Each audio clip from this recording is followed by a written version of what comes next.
ಇಂದು ನಮ್ಮ ಮನೆಯಲ್ಲಿ ಸುಲಭವಾಗಿ ರುಚಿಕರವಾದ ವೆಜ್ ಬಿರಿಯಾನಿ ಮಾಡೋಣ. ಮೊದಲು ಬೇಕಾಗಿರುವ ಎಲ್ಲ ಸಾಮಗ್ರಿಗಳನ್ನು ಸಿದ್ಧಪಡಿಸಿಕೊಳ್ಳಿ. ಮೊದಲು ಬಾಸ್ಮತಿ ಅಕ್ಕಿಯನ್ನು ಚೆನ್ನಾಗಿ ತೊಳೆದು ಸುಮಾರು 30 ನಿಮಿಷ ನೆನೆಯಿರಿ.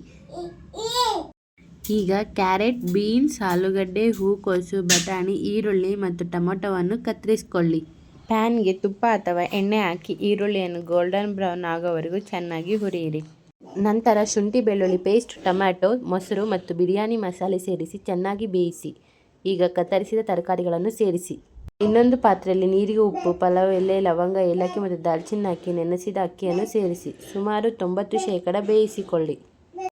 ಈಗ ತರಕಾರಿ ಮಸಾಲೆ ಮೇಲೆ ಅನ್ನವನ್ನು ಒಂದು ಪದರ ಹಾಕಿ ಮೇಲೆ ಪುದೀನ, ಕೊತ್ತಂಬರಿ, ಹುರಿದ ಈರುಳ್ಳಿ, ಕೇಸರಿ ಹಾಲು ಮತ್ತು ಸ್ವಲ್ಪ ತುಪ್ಪ ಹಾಕಿ ಪಾತ್ರೆಯನ್ನು ಮುಚ್ಚಿ ಕಡಿಮೆ ಉರಿಯಲ್ಲಿ ಸುಮಾರು 20 ರಿಂದ 25 ನಿಮಿಷ ದಮ್ನಲ್ಲಿ ಬೇಯಿಸಿ.